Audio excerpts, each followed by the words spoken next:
लिखा हुआ है। और फर्स्ट टर्म n होता था नंबर ऑफ टर्म जिस टर्म के बारे में आप बात कर रहे हो। जैसे n की जगह पे अगर 1 रख देंगे तो फर्स्ट टर्म आएगा, n की जगह पे 2 रखेंगे तो सेकंड टर्म आ जाएगा, and so on so for. d क्या था? Common difference, cd common difference. तो ये अच्छा, इसमें देखो बच्चों ध्यान से आप देखना, इसमें ध्यान से देखना बेटा, सभी बच्चे ध्यान से सुनना और देखना। इसमें ना 4 कह सकते हैं नंबर्स हैं। एक है an, ठीक है, एक है a, एक है n और एक है d। इस पूरे फार्मूले में ना 4 वैल्यूज हैं, an, a, n and d।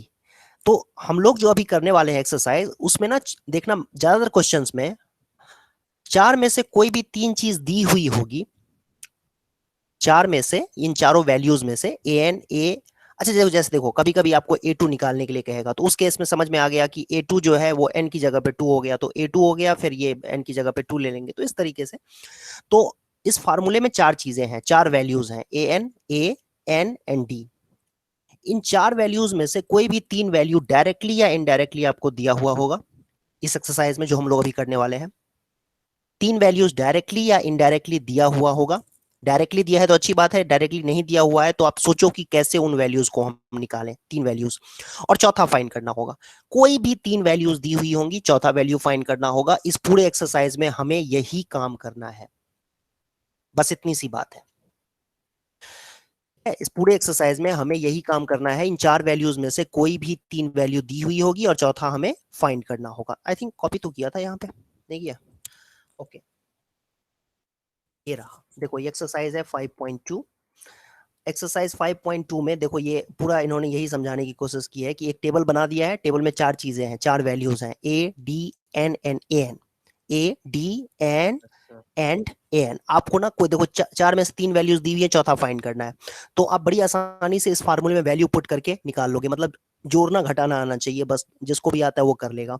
तो फर्स्ट एग्जांपल की अगर बात करें तो an निकालना है। इसमें an मिसिंग पार्ट है, 4 में से मिसिंग पार्ट है an। तो an की वैल्यू क्या क्या होता है फार्मूला बेटा?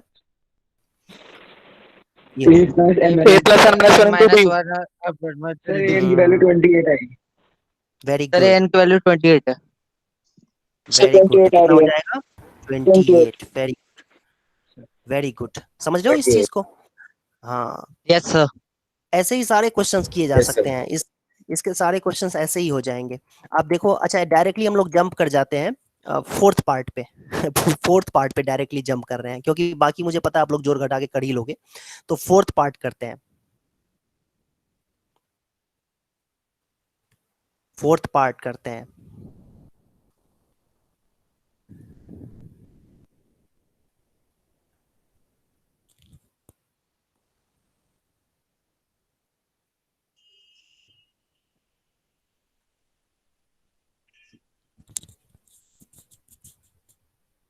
मैं आप लोगों को देख नहीं सकता, लेकिन मैं चाहता हूं कि आप लोग उतने ही सीरियस होकर के क्वेश्चन को सॉल्व करो जितना आप नॉर्मल क्लासेस में करते हो। Sir 10। Sir 10। Sir 10। Sir n 10। की वैल्यू, ओके इसमें देखो ये दिया हुआ है, ए एन दिया हुआ है। ए एन फार्मूला क्या होता है? A n is equal to a plus n minus 1 into t. तो इसमें ए एन सर दिया हुआ सारे है हो कितना? गए। ए कितना है? वेरी गुड, ठीक है। एन तो पता ही नहीं है, तो एन पता नहीं है तो एन को एन ही छोड़ देंगे, लेकिन डी तो दिया हुआ है ना, डी तो दिया हुआ है 2.5, सॉरी 2.5। तो अब कैलकुलेशन करना है, आप लोग कर लोगे। ये आ जाएगा 22.5 इज इक्वल टू अपॉन में 2.5 is equal to n minus 1। Decimal से डेसिमल सर कैंसिल आपकी हो बात जाएगा, चली ये गई। जाएगा एन की वैल्यू 10, एन की वैल्यू 10। हाँ, सिंप्लीफाई करेंगे, सॉल्व करेंगे बेटा। कैलकुलेशन आप तो जानते ही हो करना, तो मुझे समझाने की जरूरत नहीं है। कैलकुलेशन कैलकुलेशन आप कर लोगे ना इसको सॉल्व करके। डेसिमल में है तो थोड़ा सा टाइम लगेगा, बट कैलकुलेशन करके यही आएगा। ऐसे ही लास्ट क्वेश्चन भी करना है, तो आई थिंक ये भी आपको समझ में आ गया होगा। ये 3.5 है।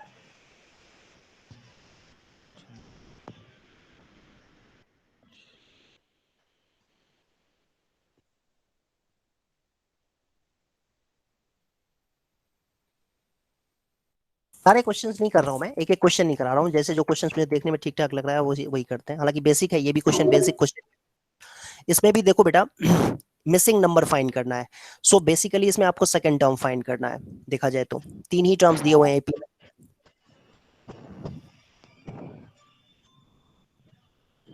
14. मैम 12. 12. Sir, 12.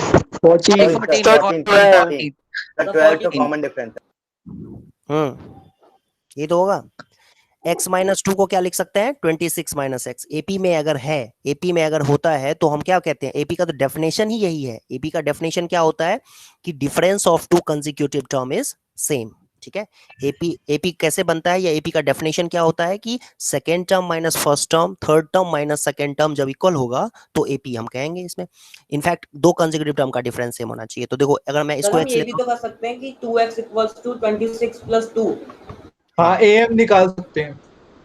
वही है बात, वही तो है। एम कैसे आता है, ऐसे तो आता है, इसी तरीके से तो आता है वो जो जो कह रहे हो तुम। सर आपने डी निकाला एक तरह से। देखो डेफिनेशन एपी का यही होता है कि a2 minus a1 is equal to a3 minus a2, ये डेफिनेशन होता है। और इसकी वजह से क्या हो जाता है, इसकी वजह से क्या हो जाता है, ये 2a2 is equal to a1 plus a3 हो जाता है। ठीक है, डेफिनेशन ये होता है। और इसको मैं लेफ्ट हैंड साइड में ले जाऊंगा ना a2 को, तो 2a2 इज इक्वल टू ये रिजल्ट आ जाएगा। इसी को कुछ लोग am बोल देते हैं, कुछ लोग इसको कह देते हैं कि middle term, twice of middle term is equal to first term plus third term, और कुछ लोग इसको कह देते हैं am। ठीक है, लेकिन ये आया कहां से, ये दोनों रिजल्ट जो है, ये दोनों रिजल्ट कहां से आया है, ये रिजल्ट डेफिनेशन से आया हुआ है। डेफिनेशन जो कहता है कि थर्ड टर्म में, सेकंड टर्म में से फर्स्ट टर्म को माइनस करेंगे तो थर्ड टर्म में से सेकंड टर्म को माइनस करके बराबर आएगा। सो x की वैल्यू 14 आ जाएगी। तो यही मिसिंग नंबर था। तो देख सकते हो ये डेफिनेशन का क्वेश्चन है, डेफिनेशन के ऊपर बेस्ड क्वेश्चन है। ऐसे ही इसको भी कर सकते हैं। सर इसमें 8 और 18 आएगा, तो सबसे पहला 18 18 and 8. T1 18 है और T3 8 है। इसको कैसे करेंगे, अब इसमें देखो तो चौथा टर्म जो है, सर उन दोनों टर्म के बीच में एम निकाल देंगे, हमें डी मिल जाएगा, उसके बाद फर्स्ट टर्म निकाल लेंगे। बिल्कुल कई तरीके से कर सकते हैं सर इसको, है ना। मोहम्मद शहजाद अली ने प्रेजेंट कर दिया। यस सर, सर मोहम्मद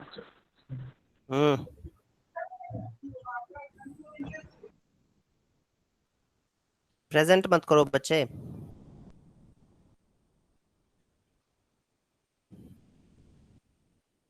ठीक है, कई तरीके से कर सकते हैं सेकंड पार्ट को कई तरीके से कर सकते हैं। आप लोग मुझे सुन पा रहे हो? Yes sir, Yes sir. Yes sir. Yes sir. तो सेकंड पार्ट को बेटा कई तरीके से किया जा सकता है। देखो ये बॉक्स है, खाली बॉक्स है, मतलब इसमें फिल इन द ब्लैंक्स है। ये तीसरा बॉक्स, दूसरा बॉक्स है और तीसरा नंबर है, तीसरा टर्म है इनफैक्ट। तो आप मान लो कि यहाँ पर आपने ले लिया x, तो जैसे ही आपने यहाँ पर अगर x ले लिया है तो कॉमन डिफरेंस आप कह सकते हो कि क्या होगा, इसमें से इसको माइनस कर देना है, वही तो कॉमन डिफरेंस होगा 13 माइनस एक्स। कॉमन डिफरेंस क्या हो जाएगा 13 13 माइनस, minus x. और 13 माइनस एक्स को ही इसमें ऐड कर देंगे सेकंड टर्म में। सेकंड टर्म में बेटा 13 माइनस एक्स ऐड कर देंगे तो क्या हो जाएगा ये 26 माइनस एक्स। क्यों भाई, 13 माइनस एक्स में 13 ही तो ऐड करना है, तो 26 माइनस एक्स ही तो होगा, इसमें 13 ऐड करेंगे तो सेकंड टर्म में। आई होप समझ में आया होगा आपको, नहीं आया तो फिर से Yes, रिपीट sir. कर रहा हूँ। देखो second term minus first term को ही कॉमन डिफरेंस कहते हैं। Second term minus first term is common difference. So what is common difference 13 minus x, और सेकंड टर्म जो कि 13 है उसमें 13 माइनस एक्स ऐड कर देंगे तो थर्ड टर्म आ जाएगा जो कि 26 माइनस एक्स हो जाएगा, है ना। तो a3 कितना हो जाएगा 13 second term plus common difference, तो 26 माइनस एक्स। अब फोर्थ टर्म क्या होगा बच्चों, यही थर्ड टर्म में कॉमन डिफरेंस को ऐड करना है। तो कॉमन डिफरेंस कितना है 13 माइनस एक्स, तो ऐड करेंगे तो कितना हो जाएगा ये 39 माइनस 2x। लेकिन फोर्थ टर्म तो 3 दिया हुआ है, तो फोर्थ टर्म जो 3 दिया हुआ है उसको हम क्या करेंगे 3 को 39 माइनस 2x के इक्वेट कर देंगे, तो ये 2x की वैल्यू हो जाएगी 36 और x की वैल्यू 18 आ जाएगी,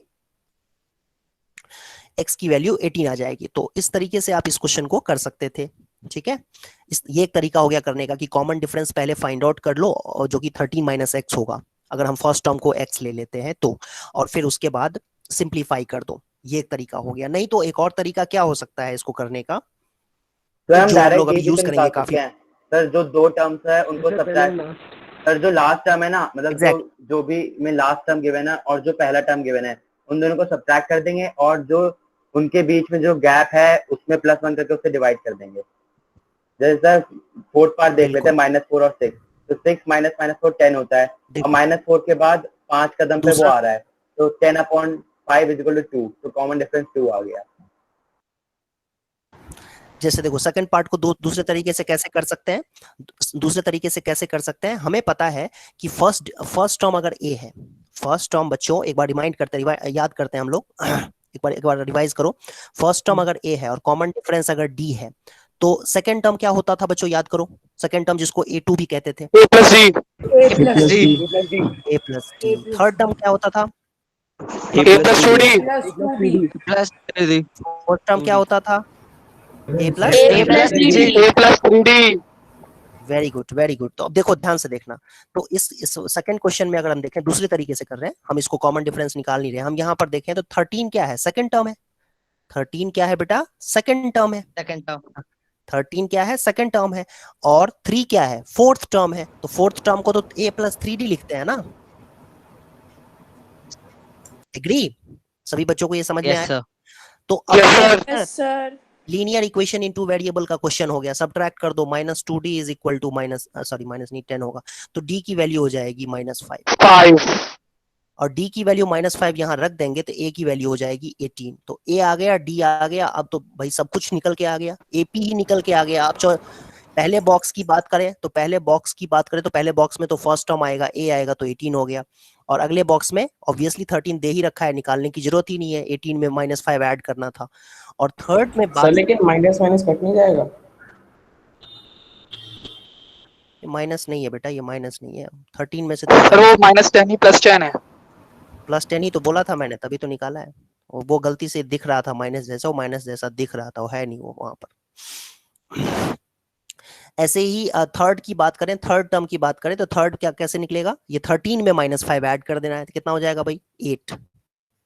सर D 1.5 आ रहा है। किसका D 1.5 आ रहा है, सर थर्ड पार्ट में। थर्ड पार्ट में, ओके ठीक है। यस तो सर. आप लोग, हाँ आप लोगों को समझ में आया सभी बच्चों को कैसे करना होता है इसमें। तो आई थिंक बड़ा आसान है ये क्वेश्चन, सारे क्वेश्चन, अब सारे क्वेश्चंस बहुत आसान है। देखो इसमें अब जैसे कोई भी थर्ड क्वेश्चन की बात करें, थर्ड क्वेश्चन में अगर हम देखें तो A तो पहले से ही दे रखा है 5, और ये चौथा टर्म है 9.5, मतलब A प्लस 3D चौथा टर्म दे रखा है ना बेटा, चौथा टर्म 9.5 है, 9.5। तो चौथा टर्म जो कि 9.5 है वो तो A प्लस 3D होता है, तो A प्लस 3D आपका क्या है, 19/2। 19/2 मतलब 9.5, 9 and 1/2 कोई 19/2 कहते हैं, लेकिन A तो 5 है, तो A जो 5 है इसको यहाँ पर पुट कर देंगे वैल्यू को, तो आप D नहीं निकाल लोगे, इस तरीके से इक्वेशन बन गई। तो D कितना निकल के आएगा बच्चों, 1.5 3/2 आ जाएगा। 3/2। यस हो गया। अब जब D आ गया, A आ गया, तो उसका दूसरा तीसरा टर्म तो निकल के आ ही जाएगा ना। दूसरा टर्म बॉक्स, जो दूसरा बॉक्स, ये यस सर. पहला जो बॉक्स है वो बेसिकली दूसरे टर्म को रिप्रेजेंट कर रहा है। ये जो फर्स्ट बॉक्स है, ये फर्स्ट बॉक्स आपके सेकेंड टर्म को रिप्रेजेंट कर रहा है। तो सेकेंड टर्म क्या होगा बच्चों, A प्लस डी 6 होता है, half 1/2. 13/2, यस 6.5। और A3 क्या होगा, ये वाला बॉक्स, ये बॉक्स देख सकते हो है ना, ये बॉक्स 8 यस, कितना हो जाएगा ये, 8। Very good very good. तो इस तरीके से हम कोई भी क्वेश्चन कर सकते हैं। अब जैसे फिफ्थ क्वेश्चन की बात करें, तो फिफ्थ क्वेश्चन में 38 दिया हुआ है, 38 सेकेंड टर्म है, तो सेकेंड टर्म को क्या लिखेंगे, A प्लस डी। और ये कौन सा टर्म है, आप देख सकते हो, ये कौन सा -22 कौन सा टर्म है, 6 A plus 5D 5D। Sixth term क्या होता है बच्चों, A plus 5D। First term क्या होता है A, सेकेंड टर्म क्या होता है A plus D, third term A plus 2D, fourth term A plus 3D। और 99th टर्म क्या होगा बच्चों, A plus 98.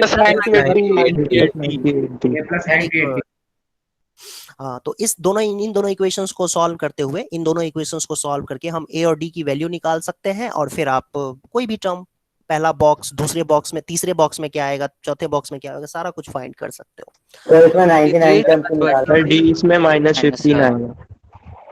सर मतलब हम अगर हमारे पास एपी के कोई भी 2 टर्म्स दे रखे हो तो हम पूरी एपी डिफाइन कर सकते हैं। बिल्कुल बिल्कुल। Okay sir. ओके, अब इसमें देखो सर अगर सिर्फ एक ही टर्म दिया हो तो, एक टर्म से कुछ नहीं पता चलता है, एक टर्म से अब क्या डिफरेंस पता चलना चाहिए। एक टर्म से देखो बच्चों, सुनो ध्यान से सुनो। क्वेश्चन को पोज करने के तरीके अलग अलग हो सकते हैं, लेकिन थीम वही है, an is equal to a plus n minus one into d. Question को पुट हम अलग अलग तरीके से लैंग्वेज बदल बदल के क्वेश्चन दे सकते हैं, लेकिन बात घूम फिर के वही आ जाती है कि चार चीजें हैं, चार वैल्यूज हैं, an a 16 an और d, ये चार 16 चीजें हैं। चार में से कोई भी चीजें दी हुई होंगी, चार में से कोई भी तीन चीजें दी हुई होंगी, आपको चौथा फाइंड करना होगा। हर एक क्वेश्चन में यही थीम है, ठीक है। तो इसमें आप देखो कि लास्ट टर्म ये कहना, which term of AP is 78, तो मान लेते हैं let nth term of AP is 78, that is an की वैल्यू 78 है, और a कितना है 3, d कितना है, देखो इसमें ध्यान से, d कितना है 5 d कितना है, 5 सेकंड टर्म माइनस फर्स्ट। हाँ वेरी गुड वेरी गुड। और n की वैल्यू इसमें क्वेश्चन मार्क है, तीन चीजें दी हुई है, चौथा फाइंड करना है, कर लोगे? Yes sir. फार्मूला क्या होता है, an is equal to a plus n minus one into d. इसमें चार जो वैल्यूज में, चार में से तीन वैल्यूज दी हुई हैं, उनको पुट कर दो, a की जगह पे 3 रख दो, n की जगह पे, क्योंकि n तो क्वेश्चन मार्क है तो इसकी जगह पे n ही छोड़ देंगे, और यहाँ पर 5। अब आप इसको सिंप्लीफाई करोगे तो ये n 16 आ जाएगा। 16 आएगा। Sir n is equal to 16 मतलब ये 16th टर्म है। yes, which of the term is 78, which term of the AP is 78, तो 16th term इसका जो है ये आएगा। तो आई होप समझ में आया होगा सबको। ये क्वेश्चन को पुट अलग अलग तरीके से किया जाएगा, क्वेश्चन को पुट अलग अलग तरीके से किया जाएगा सब में, लेकिन थीम वही है कि आपको an, a, d और n चार में से कोई तीन वैल्यू दी हुई होगी, चौथा वैल्यू फाइंड करना होगा। सर स्क्रीन ब्लैक हो गई। एक मिनट सर स्क्रीन विजिबल नहीं हो रही। एक मिनट सर स्क्रीन काली। एक minute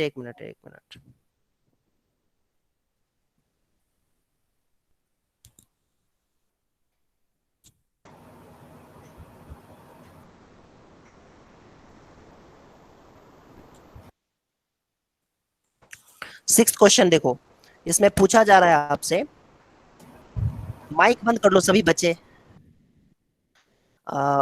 -150 check whether -150 is a term of this AP, मतलब इस एपी में क्या -150 कहीं आएगा, ये चेक करना है। No sir. सर n की value positive integer, sir n positive integer नहीं है इसमें, हाँ तो नहीं बिल्कुल होगा। Yes sir. बिल्कुल सही। n फ्रैक्शन में आ रहा है। हाँ n की वैल्यू Yes, इंटीजर, sir. जैसे जैसे 164 अपॉन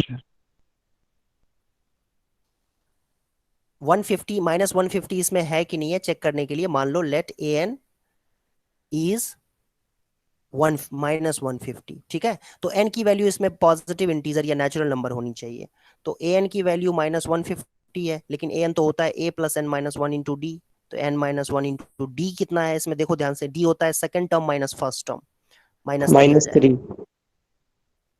इसको सॉल्व करोगे ना बच्चों तो ये आ जाएगा आपका n माइनस वन की वैल्यू हो जाएगी -161/3, ये तो होगा -161/-3, मतलब 160/3 सॉरी। तो n की वैल्यू हो जाएगी 158/3, जो कि एक इंटीजर नहीं है, ये जो है ना नॉट अ होल नंबर है ना, नॉट अ नेचुरल नंबर। तो नेचुरल नंबर नहीं है, इसीलिए हम कहेंगे कि भाई इसमें जो है ना 1 -150 नहीं आएगा। अगर ये n की वैल्यू अगर नेचुरल नंबर आ जाती है यहाँ पर, सपोज 15, 16, 17 इस तरह की कुछ वैल्यू अगर आ जाती 50, तो फिर हम कह देते कि हाँ ये इसमें -150 टर्म होगा, और जो भी वैल्यू आती वो टर्म होता। जैसे मान तो लो n वैसे की वैल्यू 158 आएगा।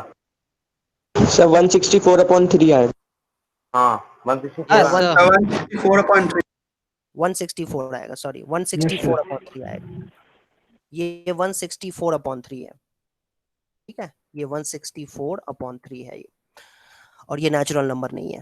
ओके, तो नेचुरल नंबर होता तो फिर हम कह सकते थे कि हाँ -150। ये मेरे ख्याल से समझ में आया होगा सभी बच्चों को कि फ्रैक्शन में क्यों नहीं आंसर हो सकता, n की वैल्यू फ्रैक्शन में हो ही नहीं सकती है। अब तुम ये थोड़ी कहोगे कि आधा वाला टर्म कौन सा है, भाई समय पता है, हमें पता है कि ना, ये इसको फर्स्ट टर्म बोलते हैं, 0 को, 2 को सेकंड टर्म कहते हैं, 3 को थर्ड टर्म कहते हैं। कोई आधा वाला टर्म थोड़ी होता है, या कोई 3/2th टर्म कोई थोड़ी हो सकता है, नहीं हो सकता है ना।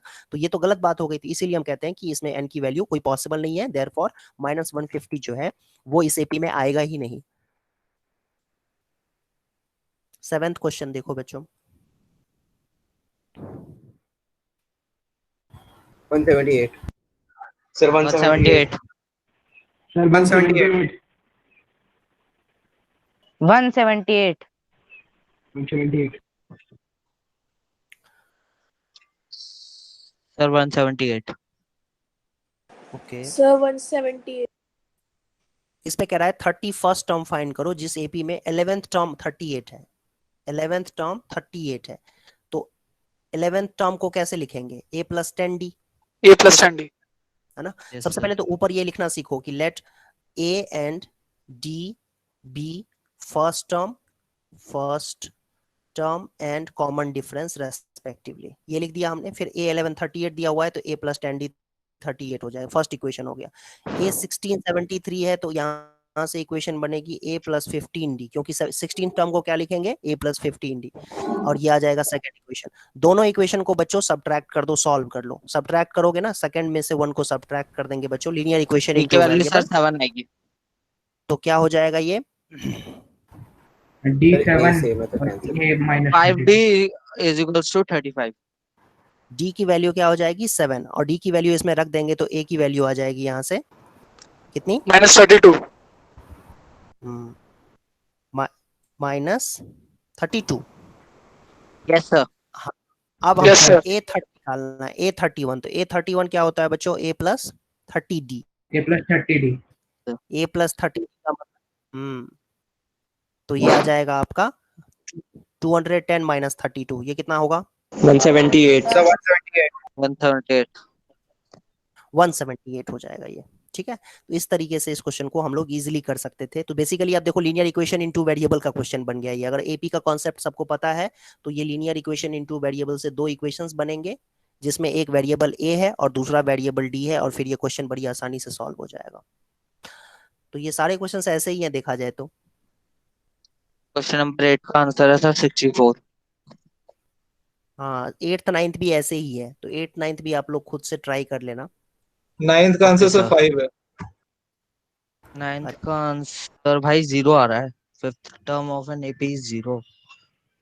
हाँ तो 5 ही है ना। 5th term of an AP is 0। काम पूछिए। अरे विच टर्म पूछिए, n निकालना है ना, तो 5 होगा n। हाँ, n की सही कह वैल्यू रहा है। निकालनी है, n की सही वैल्यू कह रहा है। निकालनी है, बिल्कुल सही। Yes sir. देखो 10th क्वेश्चन देखते हैं। ये क्वेश्चन देखो, अब फिर से थोड़ा सा लैंग्वेज ट्विस्ट कर दिया गया है, नहीं तो क्वेश्चन का थीम वही है कि आपको इसमें 2 टर्म्स, कोई भी 3 चीजें दी हुई है, चौथा निकालना होगा। Question number sir 10। हाँ 10। 1. सर 1 आ रहा है डी की वैल्यू। सर 1 है value. CD is equal to 1. Sir, 1. D is equals to 1। Sir, 1. Okay, देखो ये तो सबसे पहले स्टेटमेंट लिखना ही लिखना है आपको। इसके बाद क्वेश्चन में क्या लिखेंगे? देखो क्वेश्चन के अकॉर्डिंग टू क्वेश्चन क्या लिखा हुआ है बच्चों? 17th term exceeds the 10th term by 7। मतलब ये कि जो 17th टर्म है वो 10वें टर्म से 7 ज्यादा है, तो इसका मतलब 10वें टर्म में अगर मैं 7 ऐड कर दूंगा तो 17th टर्म के बराबर हो जाएगा। और फिर आसानी से यहां से हम 17th टर्म को तो a प्लस 16d लिखेंगे, 10th टर्म को a प्लस 9d लिखेंगे, और प्लस 7 सिंप्लीफाई करेंगे बच्चों, तो ये आपका 7d इज इक्वल टू 7 आ जाएगा, तो d की वैल्यू 1 हो जाएगी। ठीक है जी, इस तरीके से बड़ी आसानी से इस क्वेश्चन को 11th क्वेश्चन भी करेंगे। Yes sir. Sir, n की वैल्यू 65 है। 65. सर 60 है। सर 60 है। ठीक है, ठीक है।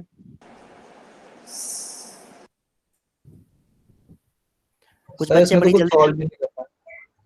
हाँ कुछ बच्चे बड़ी जल्दी 65. जल्दी कर रहे हैं, कुछ बच्चों को हो सकता है टाइम लग रहा हो। 65. कोई बात नहीं बेटा, सभी बच्चे जिनको टाइम लग रहा है वो घर पे फिर से एक बार ट्राई 65 करेंगे है। सभी बच्चे। तो सॉरी सर 65 ही आ रहा है, मैंने थोड़ी जोड़ घटे में दिक्कत कर दी। इसमें कहा जा रहा है 11th क्वेश्चन में which term will be 132 more than its 54th term. तो फिर से वही let first term and common difference be and d respectively, और उसके बाद कहेंगे according to question. According to question क्या लिखा हुआ है कि कौन सा टर्म इसमें, मान लो कि an, and let an is nth term is 132 more than its 54th term, ऐसे लिख देंगे। तो an जो होगा वो A54 प्लस 132 हो जाएगा इक्वेशन अकॉर्डिंग टू क्वेश्चन, ठीक है। वैसे इक्वेशन ये लिखने की जरूरत नहीं है। अब इसमें देखें अगर हम, तो an को हम लिख सकते हैं a plus n minus 1 into T, that is d की वैल्यू देखो बच्चों ध्यान से, तो 12 हो जाएगा। और A54 को लिख सकते हैं a प्लस 53d, 53d का मतलब कितना होगा 53 इंटू 12 और प्लस 132। आई होप समझ में आया होगा। तो ये 3 से 3 कैंसिल हो जाएगा और 12 भी मेरे ख्याल से कैंसिल हो रहा है। तो ये n-1 की वैल्यू सिंप्लीफाई जैसे आपको करना आता हो वैसे कर लो, कोई दिक्कत नहीं है। मेरे ख्याल से मुझे लग रहा है कि आसान तरीका है। तो ये n की वैल्यू हो जाएगी 12, कॉमन लेके कैंसिल कर दिया, तो ये कितना हो जाएगा बच्चों? सर इसमें तो हम 60 एक्सक्यूज मी सर यहाँ पे हम डायरेक्टली 12 से डिवाइड करके 132 को और वो 54 में ऐड करके भी तो n निकाल सकते थे। हाँ बिल्कुल, आई होप समझ में आया होगा। कैलकुलेशन करना आप लोगों के हाथ का, आप लोगों को करना है। कैलकुलेशन पे मेरे ऊपर डिपेंडेंट मत रहो। ये इक्वेशन समझ में आ गई आपको, इसके बाद का काम सारा कुछ आपको करना है, ठीक है। तो अगर ये समझ में नहीं आ रहा है तो इसको समझने की कोशिश भी मत करो, ठीक है, क्योंकि ये कैलकुलेशन है। कैलकुलेशन तो आपको आता है ना, आप मेरा जोड़ना घटाना आप मुझसे क्यों सीखोगे, वो तो आपको खुद ही पता है, ठीक है। मेन इसमें जो इंटरेस्टिंग फैक्ट था या जो कह सकते हैं कॉन्सेप्ट था वो ये था इक्वेशन बनाना कि an is equal to let an be let nth term is 132 more than its 54th term, and then जो इक्वेशन बनेगी, जो इक्वेशन बनेगी वो an is equal to a54 plus 132 हो जाएगी। ये इक्वेशन बनेगी, इसमें अब वैल्यू पुट करके आंसर निकालना है। सारी वैल्यूज आपको पता है, a d सब पता है। यहाँ पर n की जगह पे n ही छोड़ेंगे क्योंकि n तो हमें फाइंड ही करना है। सर क्वेश्चन नंबर 12 का आंसर इज 100 सर 100 है 12 का आंसर सर 100 100 आ रहा है। कई बच्चों ने आंसर निकाल दिया है देखो, लेकिन जिन बच्चों ने ये क्वेश्चन अभी पढ़ा भी नहीं होगा और ट्राई भी नहीं किया होगा उसको थोड़ी दिक्कत उसको हो सकती है, क्योंकि अब मैं समझाऊंगा जब, तो मेरे समझाने से 100 हाँ, जिन बच्चों ने ये क्वेश्चन अभी ट्राई नहीं किया होगा तो उनको समझाने का भी कोई ज्यादा फायदा लग नहीं रहा है मुझे, क्योंकि बिना ट्राई किए समझाना बहुत टफ है और समझना बहुत टफ है। समझाना तो आसान है, समझना बहुत टफ है। तो इसमें देखो बेटा क्या लिखा हुआ है, दो एपीज हैं उनके कॉमन डिफरेंस सेम है, तो हम फर्स्ट टर्म को तो सेम नहीं ले सकते हैं। तो फर्स्ट टर्म एक का ले लेते हैं ए, दूसरे का अच्छा इसका कॉमन डिफरेंस ले लेते हैं इस तरीके से डी, दूसरे एपी का फर्स्ट टर्म बी ले लेते हैं, कॉमन डिफरेंस डी ले लेते हैं। डी ही लेंगे ऑब्वियसली, क्योंकि कॉमन डिफरेंस तो सेम ही है ना दोनों केस में। तो ये आ जाएगा आपका। अब बात करते हैं, इसमें लिखा हुआ है difference between their 100th term according to question की बात करें बच्चों, अकॉर्डिंग टू क्वेश्चन, तो पहले वाले एपी का 100th टर्म क्या होगा, a प्लस 99 और दूसरे वाले का a प्लस 990 b प्लस 990। और डिफरेंस का मतलब होता है माइनस करना, डिफरेंस का मतलब होता है माइनस करना, तो माइनस कर दिया ये, तो ये तो कैंसिल हो जाएगा डी डी, क्योंकि डी वाला टर्म इसलिए दिया ही हुआ था कॉमन डिफरेंस बराबर ताकि कैंसिल हो जाए। तो a माइनस बी की वैल्यू आ जाएगी 100। तो आपको ये इक्वेशन 1 नाम दे दो इसको। अब इंटरेस्टिंग बात यहाँ पर ये है कि हमें कहा जा रहा है, हमसे पूछा जा रहा है कि 1000 टर्म का डिफरेंस बताओ। 1000th टर्म 1000th टर्म मतलब 1000 टर्म क्या होगा बच्चों, जो पहले एपी का, अगर पहले एपी के 1000 टर्म की बात करें तो 9990। हाँ a प्लस 9990, और दूसरे एपी की बात करें तो भी क्या होगा a प्लस 9 b प्लस 9990 क्योंकि 990 क्योंकि दूसरे एपी का फर्स्ट टर्म बी है, दूसरे एपी का फर्स्ट टर्म हमने बी लिया हुआ है, तो माइनस करना पड़ेगा। अच्छा अब ये क्या होगा वो निकालना है हमें, तो ये तो क्या है माइनस, ये तो निकल के आया a माइनस बी, a माइनस बी 100 फ्रॉम इक्वेशन 1। तो आई थिंक आपको समझ में आया होगा। a माइनस बी की वैल्यू सर तो मतलब ऐसे 10,000 टर्म अभी लेते दोनों का, वो भी 100 आता है। बिल्कुल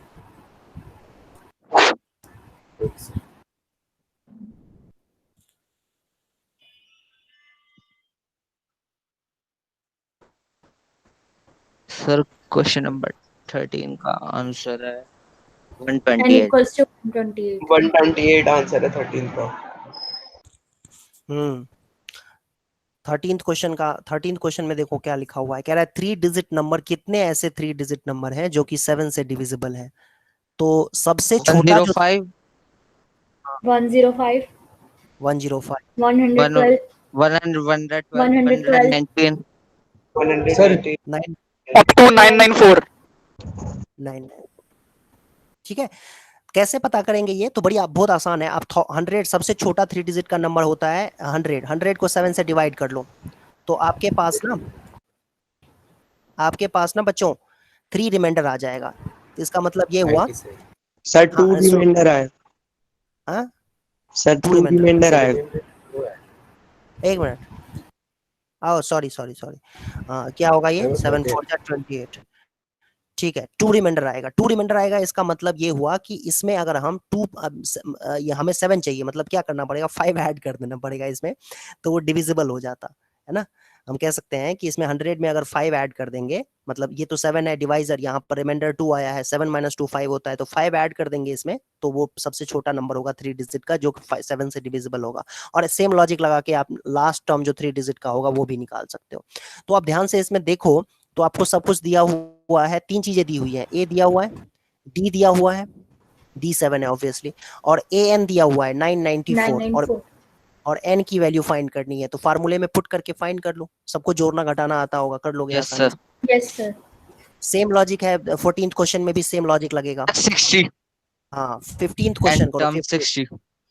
60 15th क्वेश्चन करो, 15th। 14th सेम है बिल्कुल, ये इसी कॉन्सेप्ट के ऊपर है जो अभी अभी डिस्कस किया है हम लोगों ने। 15th क्वेश्चन करो। Sir 13th and term is 13। 13th term. 2 given APs की। 13th term. Sir 13th question में जिफ निकाल के भी तो कर सकते थे। 999 का जिफ निकाल लेते, 128 ही आ रहा है उससे भी। No, I'm not impressed.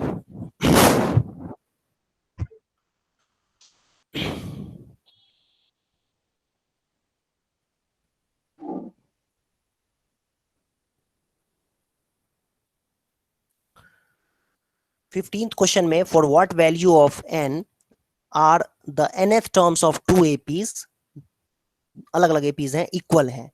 तो चलो इस AP का नाम हम दे देते हैं AN और इसका नाम दे देते हैं TN, मतलब इस AP का नाम A दे देते हैं, इसका नाम T दे देते हैं। तो according to question AN TN बराबर है।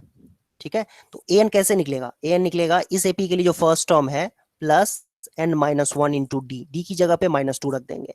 और सेकेंड AP के लिए अगर बात करें तो 3 प्लस n - 1 इंटू डी कितना है इसमें? 7। अब इसको आप सिंप्लीफाई कर लो। सिंप्लीफाई करना सबको आता है? कितना आएगा सर 13। हाँ सर तो ये कितना होगा? -4 प्लस -65। कुछ तो छूटा यहाँ पर। 65 ये -4, ठीक तो है। डिफरेंस +2 है फर्स्ट एपी का। +2 है, -2 ले लिया था, सॉरी। +2n -2 ये आ जाएगा, तो ये कितना होगा? -7n होगा फिर, और ये 61 इधर जाके माइनस होगा। कितना आ जाएगा बच्चों? कुछ तो होगा ना mistake होगा। सर 5n होगा। 5n होगा ना, 7 - 2 - 7। एक मिनट। सर 5n होगा। हाँ 63 + 2n - 2 is equal to 3 + 7n - 7। तो -5n इज इक्वल टू, ये आ जाएगा -4 और -61, तो -5n इज इक्वल टू हो जाएगा -65। तो n की वैल्यू की माइनस माइनस कैंसिल है, कितना आ जाएगा बच्चों? 13। Very good, very good. तो इस तरीके से इसको करना था। आई होप सबको समझ में आया होगा। इसमें कह रहा है कि अच्छा देखो, तुम 13 चाहो तो चेक करके भी देख सकते हो, किसी बच्चे के पास टाइम हो इतना तो चेक करके भी देख सकते हो। इसका निकाल लो 13 टर्म, इसका भी निकाल लो, और देखो दोनों वैल्यूज बराबर आ रहे हैं कि नहीं आ रहे। यस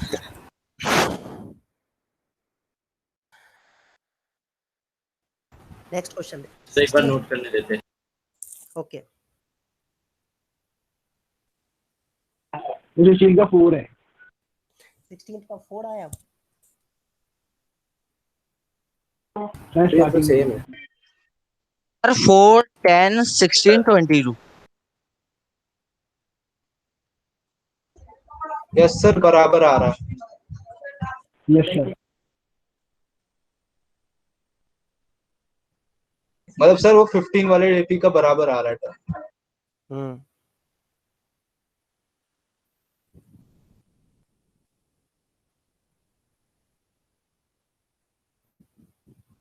वैसे अगर मान लो कोई बच्चा अगर कॉपी कर रहा हो ना तो पूरा एज इट इज कॉपी कभी नहीं करना चाहिए, थोड़ा सा डिफिकल्ट होगा क्योंकि बचपन से आदत लगी हुई है और आदत जो है वो आसानी से जाती नहीं है, कभी कोई भी आदत हो तो। वेट वेट वेट,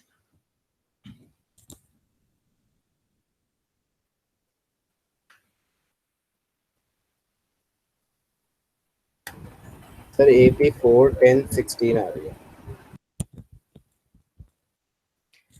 लेकिन मैं आप लोगों को एक एडवाइस देता हूं और ये इंपॉर्टेंट एडवाइस है कि कभी भी आप जब मैथमेटिक्स में स्पेशली जब आप क्वेश्चन अगर कहीं पर सॉल्यूशन किसी का कॉपी कर रहे हो तो पूरा पूरा क्वेश्चन कॉपी मत किया करो, सॉरी पूरा सॉल्यूशन कॉपी मत किया करो। जैसे यहाँ कॉपी कर लिया आपने, ए हो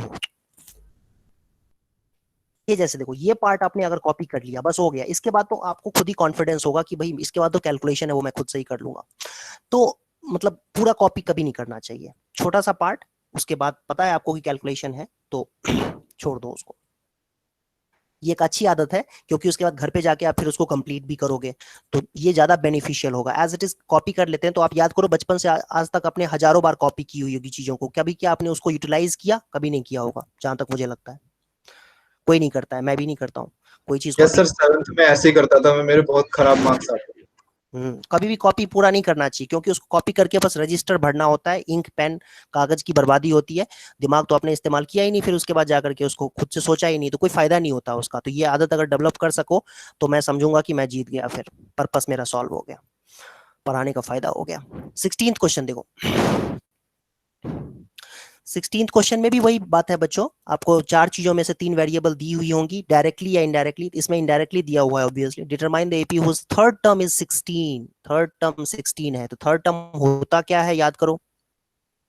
A plus 2D. A plus 2D. A plus 2D. Sir इसमें direct 2D is equal to 12 put कर देंगे, D 6 आ जाएगा। अच्छा, और seventh term Yes, sir. Exceed the fifth term, seventh term जो है वो फिफ्थ टर्म से 12 ज्यादा है तो फिफ्थ टर्म में 12 ऐड कर देंगे तो ये आ जाएगा। ओके ये क्या होता है बच्चों? a plus 6d, ये क्या होता है? Fifth term a plus 4d। A plus 4D. देखो यहाँ से डायरेक्टली 2d की वैल्यू 12 आ जाएगी तो d की वैल्यू कितनी होगी बच्चों? 6। d की वैल्यू 6 क्वेश्चन में उसे पुट करके 4 निकालेंगे।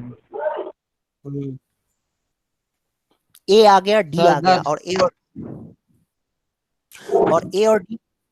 और d अगर निकल के आ गया है तो AP तो हम पता कर ही सकते हैं। AP क्या होगा बच्चों फिर? AP होगा 4, लिस्ट ऑफ नंबर होता है 10, 4, 10, 16, 16, 22, 28। आई होप समझ में आ गया होगा सबको। Yes sir. Yes, sir. Very good.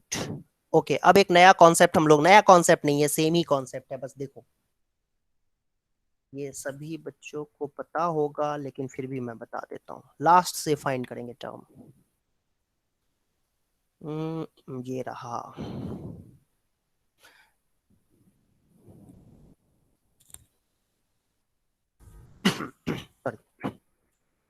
देखो ये एपी है आपका, nth term from the end. कभी कभी पूछा जाता है कि एंड से, आखिरी से ना, आखिरी से दूसरा टर्म या तीसरा टर्म या 10वां टर्म बताओ, आखिरी से, एंड से। तो एंड से मतलब समझ गए होगे। अगर हम एपी को इस तरीके से लिखें बेटा, एपी को अगर हम इस तरीके से लिखें ए प्लस डी, ए प्लस 2d, ए प्लस 3d से सो ऑन, इस तरीके से एल तक, तो एल से पहले ये है आखिरी टर्म जिसको आप कभी कभी ए एन भी कहते हो, एल को ही कभी कभी क्या कहते हो आप? ए एन कहते हो, ठीक है। तो कंफ्यूज मत होना, यहाँ पर यही आपका एल जो है वो ए एन है। तो अगर एल हम कहते हैं इसको तो एल से पहले क्या आया होगा अगर इस एपी का कॉमन डिफरेंस डी है तो? L minus D. और उससे पहले क्या आया होगा? L minus 2d। आई होप समझ पा रहे होंगे, है ना। तो ये देखो ये जो टर्म्स, हाँ ये टर्म्स जो लिखे गए हैं ये किस तरीके से लिखे गए हैं। अगर उल्टे साइड से हम बात करें तो आखिरी से अगर बात करें, आखिरी से बात करें मतलब एंड से बात करें, एंड से देखें तो आखिरी टर्म एल है, तो एल को कैसे लिखा जा सकता है? एल को हम एल माइनस 0d लिख सकते हैं, ठीक है। सेकेंड टर्म क्या है? आखिरी से एंड से एल माइनस डी, तो एल माइनस डी को कैसे लिख सकते हैं? L minus 2 minus 1 into L minus D, L minus D correct. L minus D को कैसे लिख सकते हैं? L minus 2 minus D, 2 minus 1 sorry 2 minus 1 into D. और थर्ड टर्म जो आखिरी से है, एंड से जो आखिरी टर्म जो थर्ड टर्म है वो क्या है, एल माइनस 2d। तो एल माइनस 2d को कैसे लिख सकते हैं, L minus 3 minus 1 into D. Pattern को पकड़ो, पैटर्न को पकड़ो, पकड़ो मतलब समझो इस चीज को, पैटर्न को समझो। तो ऐसे ही सोचो कि दूसरा टर्म जो आखिरी से है, एंड से आखिरी से जो दूसरा टर्म, तीसरा टर्म है, आई एम सॉरी, तीसरा टर्म जो है वो आखिरी टर्म, ठीक है, माइनस 3 माइनस 1 इंटू डी होगा। ठीक है, तो इसी तरीके से अगर मान लो कि 50वां टर्म कहे आखिरी से, है ना, 50th लास्ट टर्म की अगर कोई तुमसे पूछे बात कर, तो क्या उसको कैसे लिखोगे, कैसे लिखोगे उसको, L minus 49 D. L minus 49, L minus 49 D. L minus कैसे लिखेंगे उसको, L minus 49, L minus 49 D. 49 D बिल्कुल लिखेंगे सही। सर। हाँ, हाँ एल सर, माइनस हाँ। 49d, ठीक है, एल माइनस 49d मतलब L minus 50 minus 1 into D. तो आखिरी से अगर तुम्हें टर्म निकालना हो तो उसके लिए ये फार्मूला हो गया, फिर जैसे हम लोगों ने एपी के लिए फार्मूला लिखा था तो उस तरीके से, तो l minus n minus 1 into d हो जाता है फार्मूला। ठीक है, जैसे nth term, okay and sir. Starting से क्या होता है, स्टार्टिंग से क्या होता है, स्टार्टिंग से होता है a plus n minus 1 into d. ठीक है, और आखिरी से बात करें तो l minus n minus 1 into d हो जाएगा। समझ में आई बात, मेरे ख्याल से बहुत ही आसान है ये फार्मूला याद रखना। तो अब मैंने कहा यस था आपको सर। 2 ही फार्मूले हैं इसमें, 2 ही फार्मूले हैं, बट ये आप समझ सकते हो कि जो पहला फार्मूला था ए एन, ये a plus n minus 1 into d, इसका ही कह सकते हो कि इससे रिलेटेड है वो ये फार्मूला है, l minus n minus 1 into d, ये एक और फार्मूला आ गया। और नहीं तो एक और तरीका होता है इसको करने का, सबको पता है कि पलट दो, एपी को पलट दो। जैसे मान लो तुमसे कोई कहता है कि ये 2 6 10 है ना, ये, और एंड में दिया हुआ है कितना है भाई, मान लो कि एक मिनट,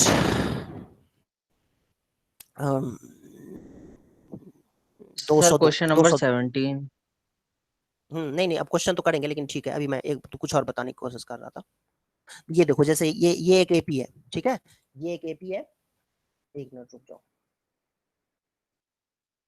ये, ओहो, ये एक एपी लिख दिया मैंने और कह रहा हूं कि इसका ना आखिरी से मुझे 5वां टर्म बताओ, छठा 10वां टर्म बताओ, 10वां टर्म आखिरी से।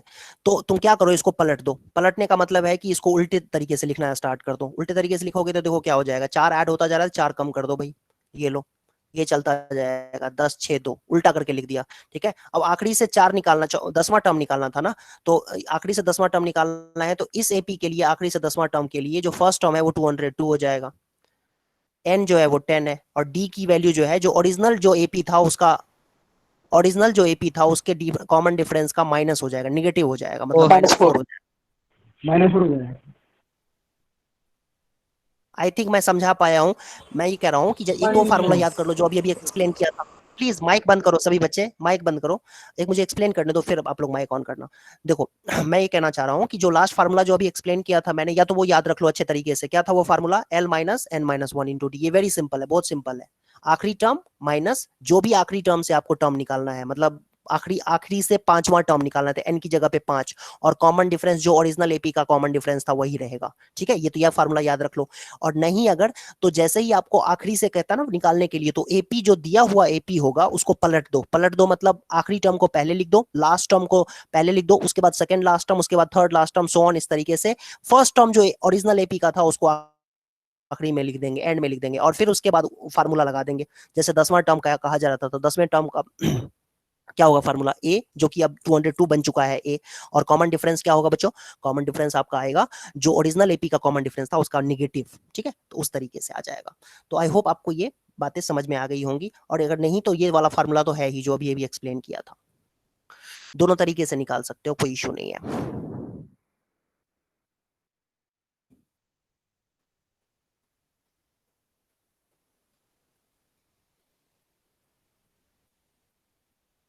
ओके, क्वेश्चन देखते हैं, 17th क्वेश्चन देखते हैं बच्चों,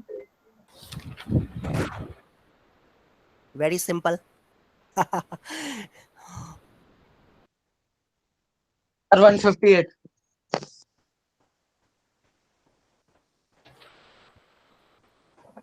क्या होगा बच्चों, L plus n minus 1, sorry L minus n minus 1 into D.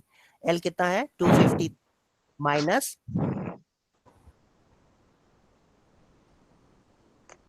158. 20 हाँ 158 है 158 सर 158 158 सर 150 की 160 सर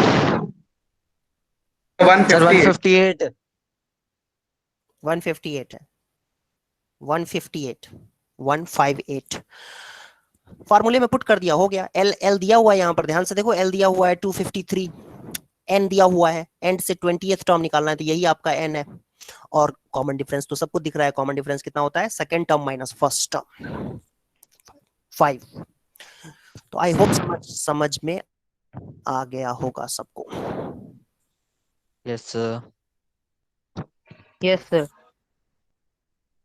ओके, अब इसका सेकंड पार्ट देखो, फिर से वही क्वेश्चन को घुमा फिरा के दिया हुआ है बस, है ना। अब तक देखो क्वेश्चन को कितने तरीके से पुट किया जा सकता है, एक ही बात को, सब में फार्मूला वही लग रहा है, an is equal to a plus n minus 1 into t, more और लेस, है ना, मैक्सिमम केस। इसमें भी देखो वही यूज, इसमें भी वही हो रहा है। Sir first 3 terms of the AP -13 -8 -3। Okay, ये क्या आंसर निकाला हुआ है सब बच्चों ने। Okay, sum of 4th and 8th term, बेटा ये सम of 4th and 8th term जो लिखा हुआ है 24 है, इसका मतलब a4 प्लस a8 आपको दे रखा है 24। सो बेसिकली एक a4 को क्या लिखते हैं, a प्लस 3d, a8 को क्या लिखते हैं बच्चों, a प्लस 7d A+7D तो ये दोनों को जोड़ेंगे तो कितना आ जाएगा, ये आ जाएगा। फिर 2 कॉमन लेके कैंसिल कर देंगे, 2 को कॉमन लेके कैंसिल करेंगे बेटा, तो क्या आएगा, ये फर्स्ट इक्वेशन आ गई। a+5d A+5D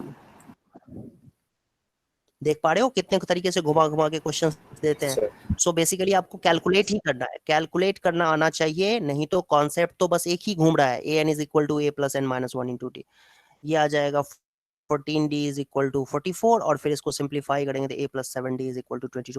ये 2 इक्वेशंस आ चुके हैं, और 2 इक्वेशंस से हम इन दोनों इक्वेशंस को सॉल्व करके सेकंड में से फर्स्ट को माइनस कर देंगे बेटा, तो आपको यहाँ पर 2d इज इक्वल टू 10, तो d की वैल्यू 5 आ जाएगी, 5 और a की वैल्यू कितनी होगी, -13। आ गया, ए और डी आ गया। तो फर्स्ट 3 टर्म्स निकालने हैं, तो फर्स्ट 3 टर्म्स क्या हो जाएंगे, फर्स्ट 3 में तो पहला टर्म तो -13 ही है, फिर उसके बाद -8 होगा, फिर -3 हो जाएगा, पहले 3 टर्म्स यही होंगे एपी के।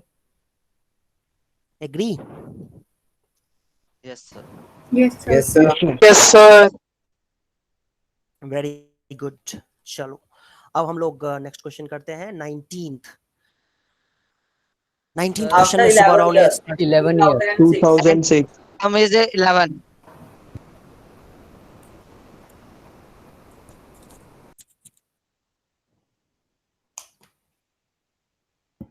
19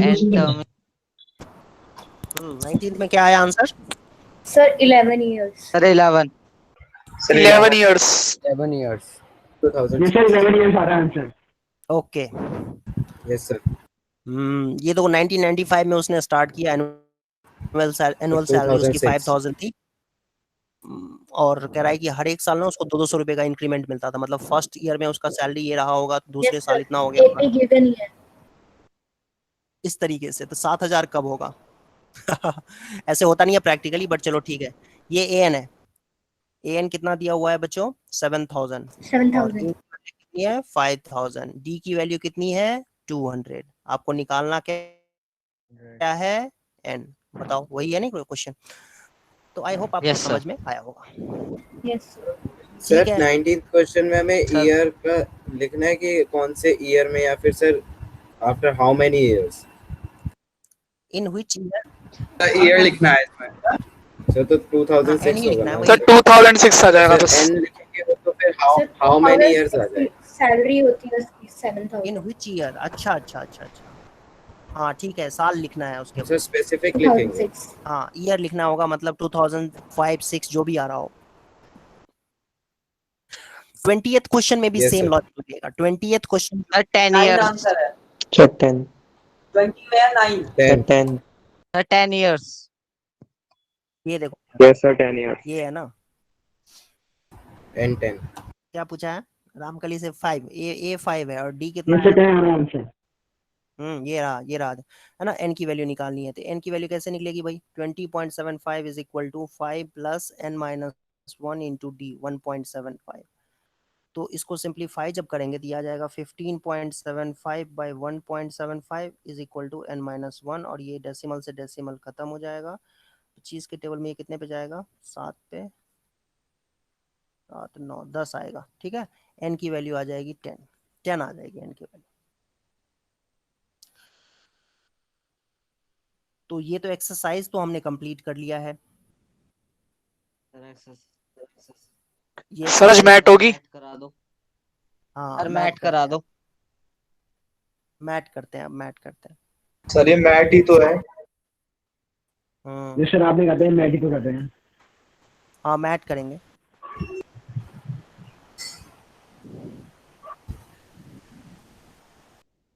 सर आज कैलेंडर होगा। सर मैट में क्या होगा? बता रहा हूँ। सर 2 मिनट रुक जाओ, मैं रजिस्टर ला रहा हूँ मैट वाला।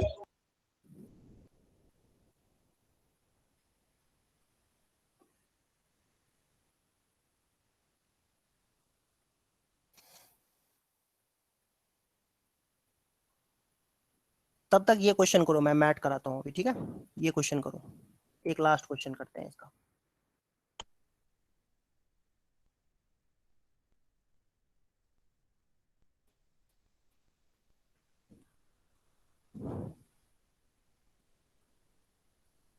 थोड़ा सा डिफरेंट है एनसीईआरटी से, या हो सकता है एनसीईआरटी में दिया भी हो ये क्वेश्चन।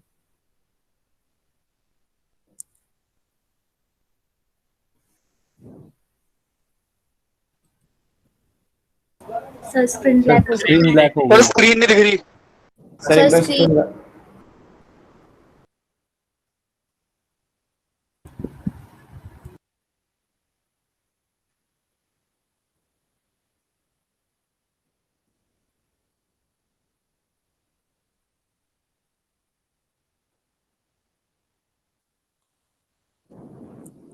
डन।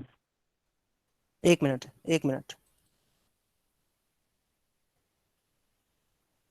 सर फिर से स्क्रीन ब्लैक हो गई। अरे क्वेश्चन नोट कर लो ना। Sir done. Done. Sir done. Okay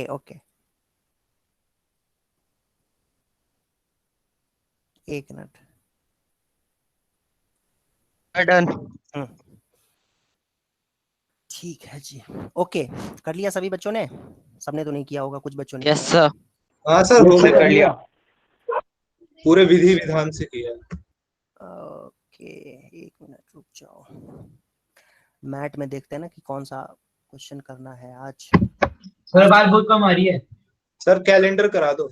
calendar बाद में करेंगे, अभी नहीं, अभी आसान वाला करेंगे।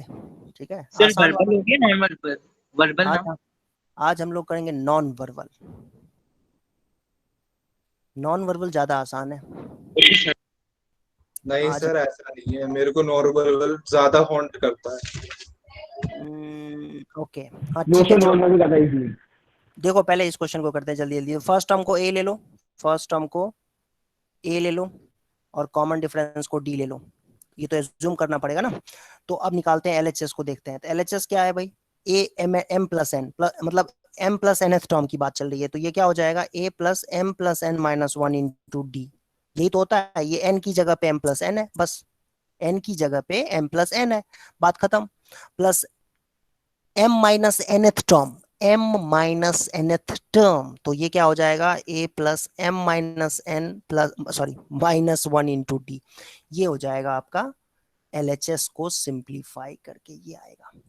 ओके, अब इसको सिंप्लीफाई करके तुम दिखाओ कि ये 2am के बराबर है। तो इसके लिए क्या करना पड़ेगा? ये a को ऐड करेंगे तो 2a हो जाएगा, और फिर d कॉमन ले लो। तो d कॉमन लोगे तो क्या मिलेगा बच्चों? ये मिल जाएगा आपको ये, ठीक है।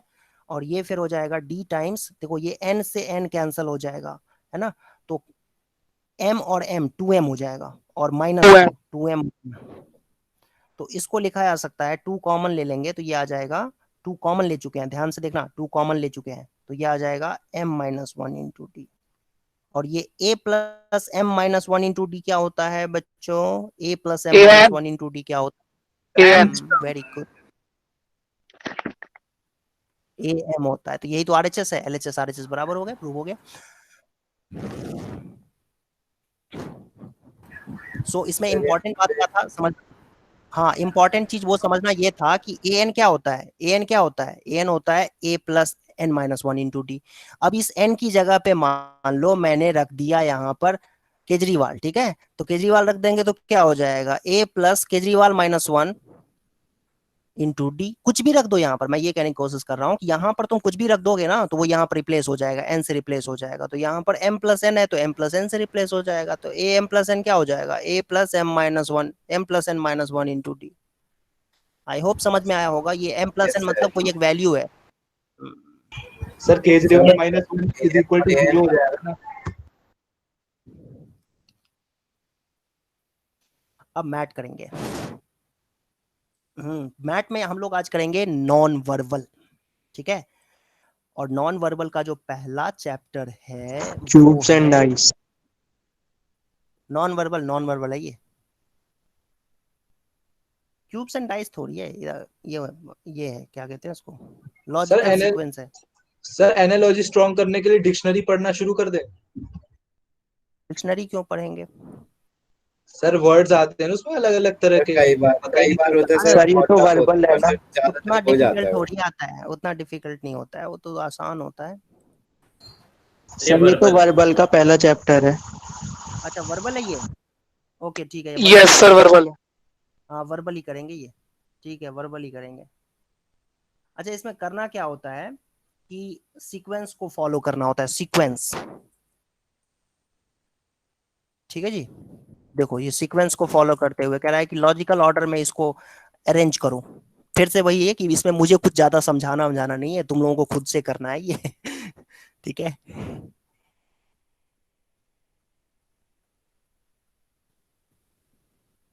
Sir D. हाँ डी आया, यस सर डी। कैसे सर सर पहले फिंगर फिर सबसे पहले वो फिर शोल्डर।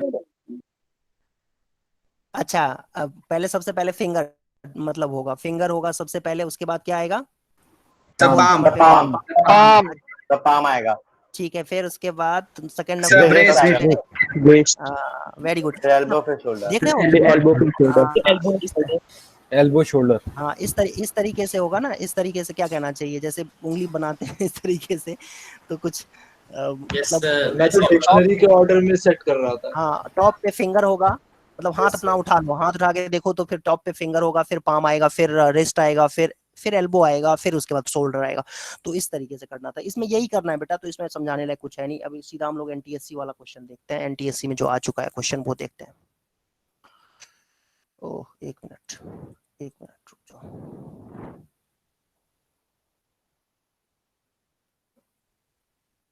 सर इसमें डिक्शनरी के सीक्वेंस पे भी आ सकता है ना, डिक्शनरी के हिसाब से सीक्वेंस में बैठा हो। सही बात है।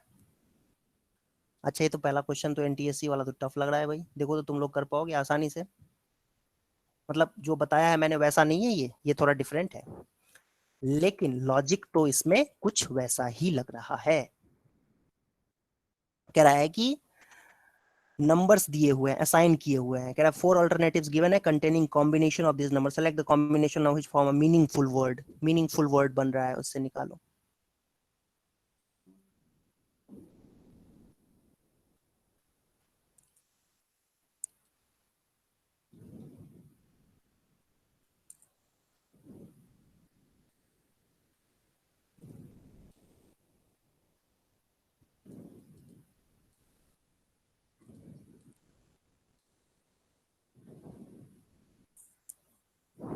सर तो यहाँ पे जो फर्स्ट से लेकर लास्ट लेटर तक है उन्हें सब्सिक्वेंटली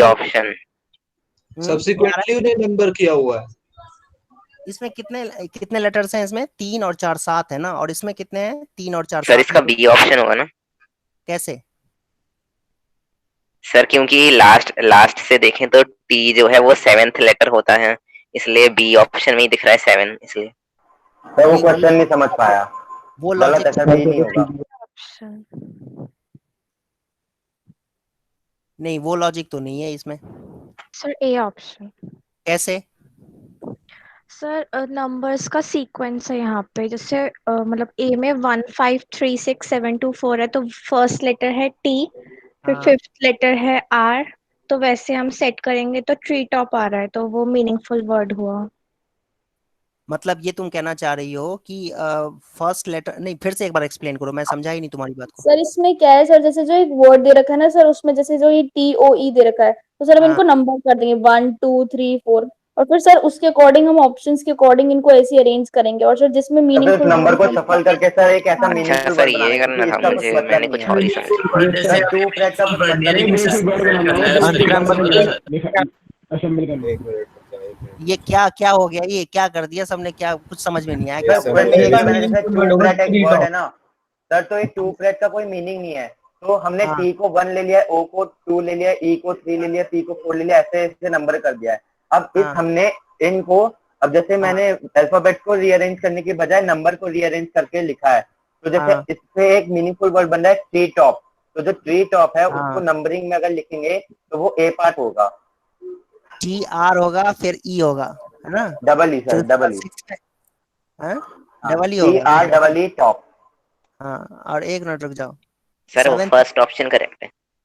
एक मिनट रुक तो यस जाओ, सर। रुक जाओ, एक मिनट रुक जाओ। और इसमें तीसरे तीसरे चौथे पे तो ये आ गया, फिर सेवेंथ पे क्या आएगा भाई? Sir top. लास्ट देखो तो टी है, तो टी सर हो टी। जाएगा, और 2 का ओ है, और फिर तो ट्री टॉप बन गया। हाँ अच्छा देखो, हाँ यही था इस क्वेश्चन में, यही ट्रिक था कि भाई तुम ना लेटर्स को मतलब इस तरीके से अरेंज करो, ये अरेंज करके लिखा हुआ है, कुछ दिए हुए हैं नंबर्स, इसमें तुम इस तरीके से लिखो कि ताकि कोई मीनिंगफुल वर्ड बन जाए। इसमें लिखा भी हुआ है ना कि सर ये तो बहुत आसान है सर, ऊपर क्वेश्चन में गिवन है कि कैसे करना है। हाँ हाँ alternate combination, select the combination on which form a meaningful word, ये जो बोले मीनिंगफुल वर्ड, तो मीनिंगफुल वर्ड जो है ये बड़ा सा एक इंटरेस्टिंग फैक्ट है कि तुम्हें ना इसके लिए थोड़ा सा जो है पजल की तरह है ही, मेंटल एबिलिटी तो है, पजल है ही कि भाई लेटर्स को उल्टा पुल्टा करके लिखा हुआ है, तो जैसे TOP है, तो TOP लेटर से कितने जो ये लेटर्स है इससे कितने वर्ड्स बनाए जा सकते हैं, तो एक तो टॉप ही हो गया, एक पॉट भी होता है, और भी कुछ होता है क्या? OPT, ऑप्ट, ये भी कह सकते हैं, तो वर्ड बन सकता है नहीं? और पीटीओ सर टॉप पॉट कोई वर्ड नहीं होता ना। भी हो सकता है। सर ये पूरा एक होना चाहिए वर्ड। सर ये पूरा एक सर वर्ड बनना चाहिए पॉट ना, भी हो। सारे वर्ड को ये इंक्लूड तो करके एक OTP word भी बनाना है। बनता। नहीं बिल्कुल, मैं इसके लिए ऐसे समझा रहा हूँ कि मतलब जैसे कोई 3 लेटर दिए हुए हैं तो उसे तुम्हें वर्ड बनाना आना चाहिए बेसिकली, इसके लिए अब नहीं कह रहा हूँ मैं, तो ये तो ऐसे समझा रहा हूँ, इससे तो ऑब्वियसली इन जो क्वेश्चन है, क्वेश्चन में तो एक ही वर्ड बनाना है आपको, इन क्वेश्चंस में तो एक ही वर्ड बनाना है आपको, है ना, मीनिंगफुल वर्ड, और ऑब्वियसली हो सकता है कभी कभी 2 भी वर्ड बन जाए, ऐसा भी पॉसिबल है, ठीक है? तो देखते हैं कि क्या ऐसा क्वेश्चन दिया हुआ है इसमें, देखते हैं, एक मिनट रुक जाओ। हाँ आंसर यही था इसका, वैसे आंसर मैंने पहले ही देख लिया था, ये मेरे ख्याल से थोड़ा आसान लग रहा है, इसका तो आइडिया लग रहा है कि क्या बनेगा देख करके। ध्यान से सभी बच्चे देखेंगे इसको, सोचेंगे, अपना दिमाग चालू कर दो।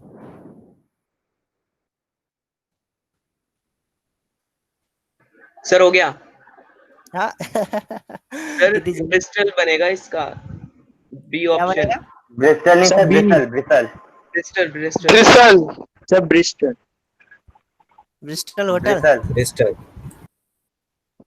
Sir b option correct. ठीक है,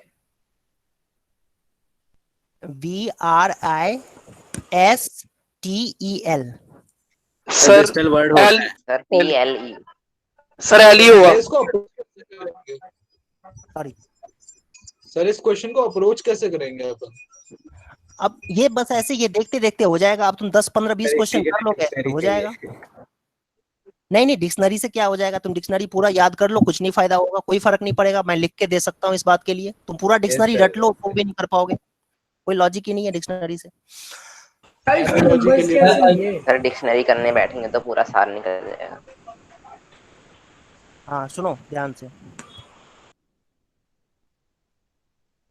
ये रहा क्वेश्चन, ये सारे एक साथ ही आए हुए हैं क्वेश्चन, ये जो क्वेश्चंस है ना ये सारे एक साथ आए हाँ सर हुए उसी हैं। के पार्ट है 1 2 3 4 5। हाँ हाँ सर इसका फ्रेजाइल होगा। फ्रेजाइल हो, ये साफ साफ दिख रहा है। फ्रेजाइल। सर ए पार्ट।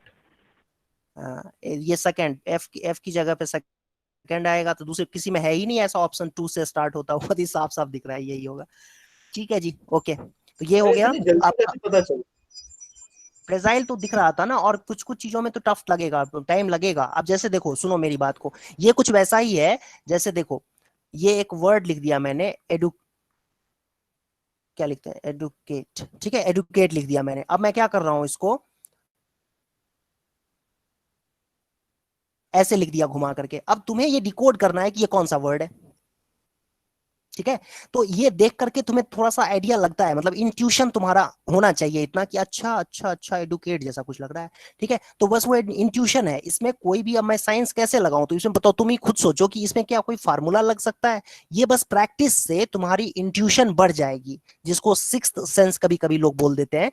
तो प्रैक्टिस से, जब प्रैक्टिस करोगे तो ये तुम्हारा मतलब आइडिया अपना आना स्टार्ट हो जाएगा, सिक्स्थ सेंस काम करना स्टार्ट कर देगा, है ना।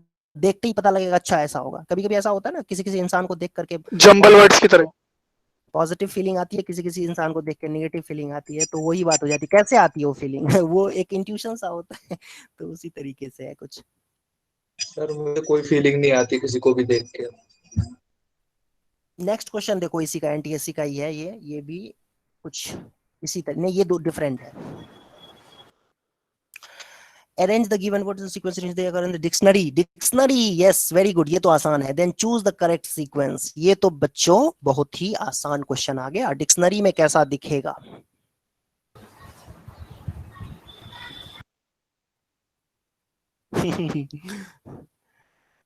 ये टाइम कंज्यूमिंग है पर इजी है। ये पहले sir A sir A sir option A sir A sir option A sir A sir A option A is correct sir. Sir एक और आता है। ए आएगा। Yes sir. यस सर पहले सबसे पहले तो ये आएगा क्रिसमस, क्योंकि सी है फिर एच है तो एच आएगा। उसके बाद आई, उसके बाद कौन सा आएगा भाई? एच के बाद ये तो सर सी और डी में दोनों में सी एच आ रहा है।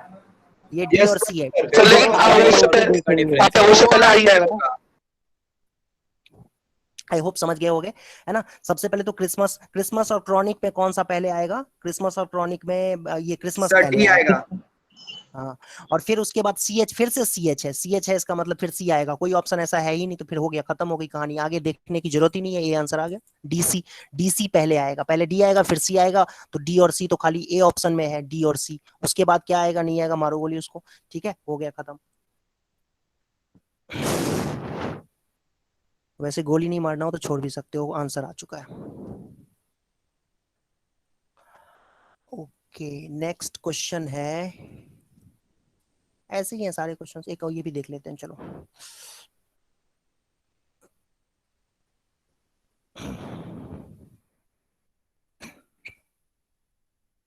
Select the combination of numbers so the letter arrange accordingly. Sir publish होगा इसका वर्ड तो। Very good. Publish sir D हो पब्लिश। देखो अब ये वर्ड जो है बहुत ही फ्रीक्वेंट वर्ड है, तो तुम लोगों को यहाँ पर कह सकते हो सिक्स सेंस काम किया ना, इंट्यूशन काम कर रहा होगा कि पब्लिश होगा, देखते ही पता चल रहा होगा। सर डी होगा। Yes sir D option option D is correct sir. D option 4 5 D 1 4 5 1, हाँ ठीक है, डी आंसर आएगा। 4 5 1, फिर उसके बाद अच्छा 4 5 1 तो इसमें भी है, 4 5 1 इसमें भी है, 2 3 6 7। Yes yes yes, D answer होगा। मैच करना है बेटा, ध्यान से देखो, इसमें पी जो है वो फोर्थ पे है, पब्लिश। यू फिर यू जो है वो किस पे आएगा? यू जो है वो फिफ्थ नंबर पे आएगा। समझ में आ गया होगा, सभी बच्चों को बताने की जरूरत नहीं है, छोड़ देने दो। ये हो गया बेटा 7th एक्सरसाइज, मतलब 7th चैप्टर हो गया कंप्लीट। एक और करते हैं। सर एनटीएससी वाले से ले लो। एनटीएससी वाला ही तो किया अभी तक। अरे सारे एनटीएससी वाली हैं। हाँ,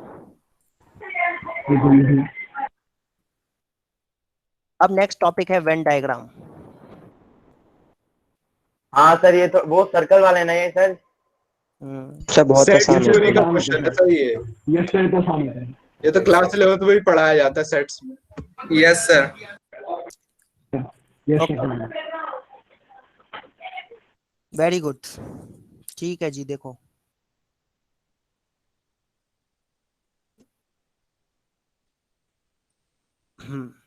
वेन डायग्राम में क्या होता है, ये देखो थोड़ा सा आइडिया देता हूँ। जैसे मान लो कि सर कनेक्शन बताते हैं। हाँ देखो, जैसे ये एक कंट्री की बात कर रहे हैं हम लोग। उस कंट्री में मान लो कि ये सर्कल जो है, पहला सर्कल जो मैंने बनाया हुआ है वो मेल को रिप्रेजेंट कर रहा है, ठीक है। और एक दूसरा सर्कल है जो कि कह सकते हैं कि पढ़े लिखे मेल को, नहीं अर्बन, या इस तरीके से दिखाता हूँ ज्यादा बेहतर रहेगा मेरे ख्याल से, इस तरीके से दिखाते हैं। एक सेकेंड रुक जाओ। ये जो है ये नंबर है, ये मेल को रिप्रेजेंट कर रहा है, ये चिल्ड्रन को रिप्रेजेंट कर रहा है, और नहीं कुछ तो कॉमन एरिया होना चाहिए ना, कॉमन एरिया लेने की बात करते हैं। कॉमन एरिया कैसे लेंगे सर? एक बॉयज हो सकता है, एक एथलीट हो सकता है, और एक स्पोर्ट्स पर्सन हो सकता है। नहीं समझ में आ गया, समझ में आ गया। चलो एक मान लेते हैं ये क्लास है 10th क्लास के बच्चों की क्लास है, ठीक है। ये जो सर्कल है ये पहला मैथ्स लेने वाले बच्चों को रिप्रेजेंट कर रहा है, दूसरा सर्कल जो है वो फिजिक्स लेने वाले बच्चों को रिप्रेजेंट कर रहा है, और तीसरा सर्कल जो है वो केमिस्ट्री लेने वाले बच्चों को रिप्रेजेंट कर रहा है, ठीक है। तो आप आई थिंक समझ सकते हो इसमें कि जो ये मैथ्स, ये जो पोर्शन है, ये पोर्शन किसको रिप्रेजेंट कर रहा है पता है? ये पोर्शन जो है मैथ फिजिक्स दोनों वाले को रिप्रेजेंट कर रहा है, जिसने मैथ फिजिक्स दोनों सब्जेक्ट चूज कर रखे हैं, है कि नहीं। ऐसे ही ये वाला जो पोर्शन है बेटा, ये जो देख रहे हो आप, कलर चेंज कर देता हूँ थोड़ा अच्छा लगेगा। ये जो पोर्शन है बेटा, ये जो आप देख रहे हो ये कलर किया हुआ पोर्शन है, ये वाला पोर्शन किसको रिप्रेजेंट कर रहा है?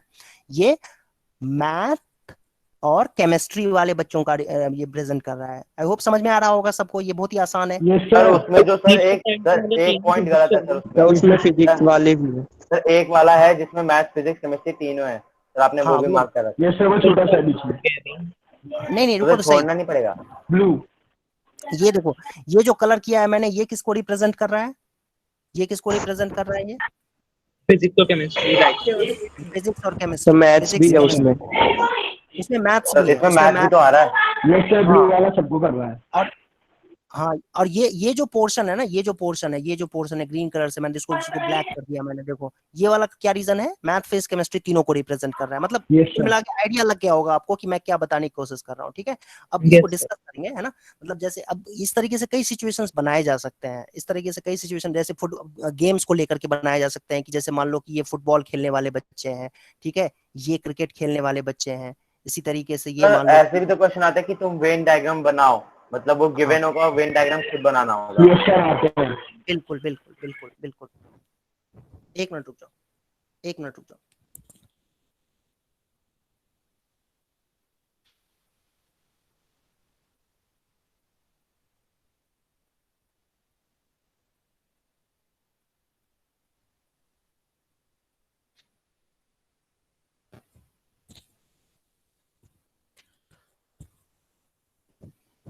तो इस तरीके से जो है फिगर दिए होंगे आपको, उसमें आइडेंटिफाई करना होगा। तो अभी तो खैर इस पे हम लोग बाद में आएंगे, पहले तो हम लोग देखते हैं कि बेसिक जो क्वेश्चंस होते हैं ना कैसे होते हैं वो देखते हैं। एक क्वेश्चन देखो, एक मिनट रुक जाओ।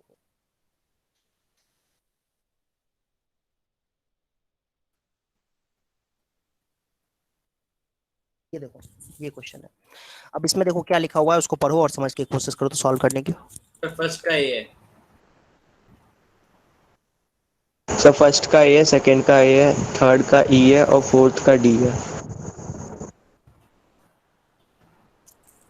फर्स्ट का ए है सर, फर्स्ट का ए है, सेकंड का भी ए, जैसे सेकंड का भी ए है सर, सेकंड का सी है सर सेकंड का ए है। अर्थ यूनिवर्स, फर्स्ट का ए होगा, फर्स्ट का ए है सर फर्स्ट का ए, और सेकंड का भी ए है सर, सेकंड का सी हो सकता है, सेकंड का ए है सर, सेकंड का सी, सेकंड का ए है दोनों सर। इंडिया सर ए होगा, सेकंड का भी यही होगा, क्योंकि एशिया के अंदर, ये एशिया अगर है तो उसमें ही पाकिस्तान और इंडिया दोनों होंगे, ठीक है। Yes sir. और थर्ड है बैट्समैन क्रिकेट, थर्ड का ई, सर ई है सर डी है, ई होगा, और ये सर फोर्थ का डी, सर फोर्थ का डी है सर। थर्ड वाला एक्सप्लेन, थर्ड वाला अरे बैट्समैन क्रिकेट से रिलेटेड है। ये हो गया तुम्हारा क्रिकेट, उसके अंदर बैट्समैन आते हैं, ठीक है। और ये बिल्कुल स्टिक अलग है, कनेक्टेड नहीं है ना, कनेक्टेड नहीं है। Book pen pencil, sir fourth का डी, सर सी नहीं हो सकता है फोर्थ का, और फोर्थ का d, yes sir, sir c नहीं हो सकता फोर्थ का, क्योंकि हम फोर्थ का डी होगा सर। सर फोर्थ का सी की नहीं हो सकता सर सी भी तो हो सकता ए भी है। हो सकता सर। सी नहीं हो सकता। कैसे हो सकता है? नहीं हो सकता। थोड़ा थोड़ा पेन और पेंसिल तो एक दूसरे से अलग है, पर सर बुक पे तो हम पेन और पेंसिल से लिख सकते हैं। ये किसी फालतू बुक का को लॉजिक पेन कह सकता है। फालतू सर ये फालतू है। का लॉजिक, कुछ भी फालतू लॉजिक मत लगाओ, ठीक है? हाँ सर। बैट्समैन, ये बुक पेंसिल जो है ना, ये बुक पेन और पेंसिल जो है ये बेसिकली बिल्कुल अलग अलग ऑब्जेक्ट्स हैं, इनका कोई आपस में कनेक्शन नहीं है, ठीक है? हाँ ठीक है, पढ़ने वाली चीजें हैं। अब जैसे लिखा रहता है इसमें इसमें एक और वर्ड डाल देता है स्टडी मटेरियल, स्टडी है ना, स्टडी से सर रिलेटेड स्टेशनरी का तो बोल रहा था। स्टेशनरी डाल देता, हाँ स्टेशनरी डाल देता है, ऐसा कुछ। तो स्टेशनरी एक बड़ा सर्कल आता, उसमें ये 3 छोटे छोटे सर्कल्स आ जाते हैं। और सर एक और चीज, सर सी जो पार्ट है वो कौन सा चीज रिप्रेजेंट करता है, मतलब क्या चीज? अब वो बहुत कुछ कर सकता है, लेकिन हमारे काम का नहीं है ना, अभी करने को तो बहुत कुछ कर सर सकता एक है, वो वाला concern नहीं है एग्जांपल हमारा। भी समझा दो जो सी पार्ट में था, क्योंकि सर वो मुझे आज तक नहीं समझ आया। वो कल अपने आप आएगा, आएगा आएगा आएगा, अपने आप आएगा, वो कभी ना कभी आएगा ही वो। सर ए है शायद। Which of the following diagram correctly represent sir relation ए है among the इसका। tennis? सर ए हो सकता है क्योंकि सर तीनों भी हो सकता है। स्टूडेंट की टेनिस होती है, टेनिस की टेनिस ए हो सकता है या बी हो सकता है? सर बी भी है। ए हो सकता, ए होगा सर। सर बी नहीं हो सकता। एक तो है टेनिस बी भी तो ऐसे ही है ना थोड़ा बहुत। Cricket player, tennis fan, cricket player और स्टूडेंट्स, ठीक है? तो अब ऐसा हो सकता है कि नहीं सुनो तो सही, अरे सुनो तो सही, ये इसमें ऐसा पॉसिबल है कि कुछ जो टेनिस फैंस होंगे ना, वो हो सकता है क्रिकेट प्लेयर भी हो और स्टूडेंट भी हो। पॉसिबल है कि नहीं है, बताओ? Yes sir. Yes sir. Tennis और क्रिकेट प्लेयर जो है वो हो सकता है कि स्टूडेंट भी हो और टेनिस फैंस भी हो, ठीक है? और ऐसे ये स्टूडेंट जो है वो हो सकता है टेनिस का फैन हो और क्रिकेट प्लेयर हो। तो ये बेसिकली ये फिगर आएगा, रिप्रेजेंट करेगा इसको। सर मॉड्यूल में भी ऐसे एक्सप्लेन किया। सर हाँ यही है। सर टेनिस प्लेयर्स होता तो बी हो जाता ना। क्या सर हाँ, टेनिस प्लेयर्स होता तो बी हो नहीं जाता। नहीं नहीं नहीं नहीं, तब भी गारंटी नहीं है। तब भी ऐसा हो सकता है कि कुछ टेनिस प्लेयर्स ऐसे हो जो क्रिकेट भी खेलते हो, ठीक है? तब भी ऐसे हो जाता, ठीक है? तो ये आ जाएगा, इस तरीके का क्वेश्चन कर सकते हो आप। ओके तो इसमें आंसर बड़े गलत जा रहे हैं। वो प्रैक्टिस से आएगा बेटा, धीरे धीरे आएगा, एक दिन में थोड़ी सीख जाओगे। और ये तो थोड़ा अच्छा, ये अच्छा टॉपिक है, इसमें थोड़ा सा लॉजिक भी लगता है, इसमें आपको मतलब प्रैक्टिस करनी पड़ेगी अच्छी खासी। ये मतलब ऐसा नहीं है कि हाँ देखा और हो गया। लेकिन कुछ क्वेश्चंस इसके बड़े आसान भी होते हैं, जैसे देखो डिपेंड करता है, मुश्किल क्वेश्चन भी बनाए जा सकते हैं इसमें और बहुत आसान क्वेश्चन भी बनाए जा सकते हैं। तो देखो जैसे कि मैं आपको एक क्वेश्चन देता हूँ, ये देखो आपकी, आप समझ में आ जाएगा आपको। एक मिनट, ये रहा, ये देखो question 1 2 3 are based on the following diagrams, study them carefully and indicate correct answer as per instruction.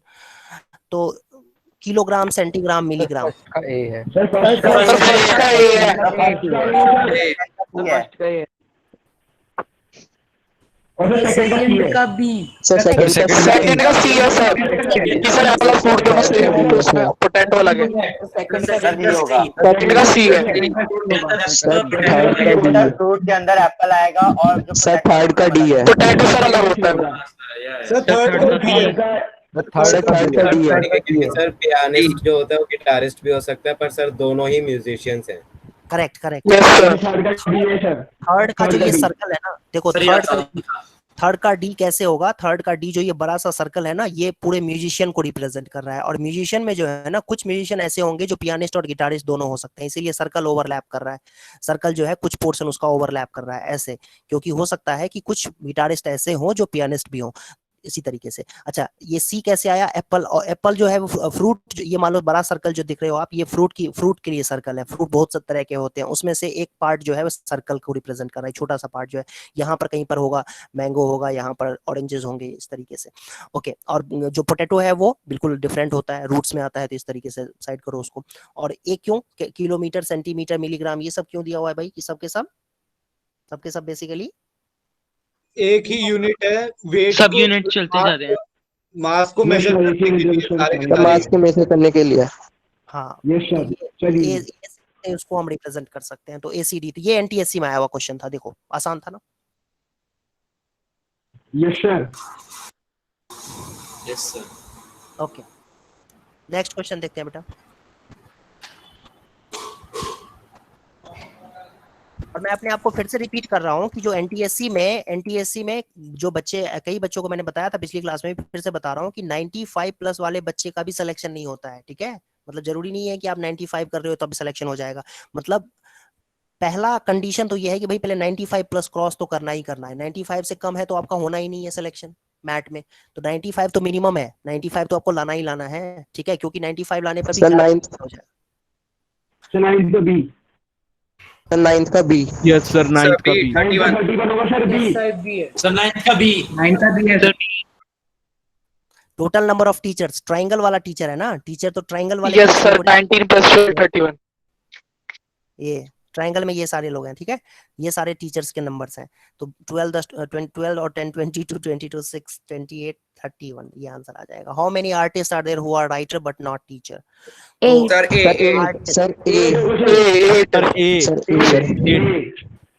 Writer तो होने चाहिए, है ना, राइटर तो होने चाहिए बट टीचर नहीं होने चाहिए, है ना। तो राइटर तो होने चाहिए, तो 8 हो जाएगा। 8 ये वाला ये 8, ये खाली यही है जो कि टीचर तो है, टीचर तो नहीं है बट आर्टिस्ट। ये क्या हो रहा है भाई, बंद करो माइक, किसका माइक ऑन है, बंद करो,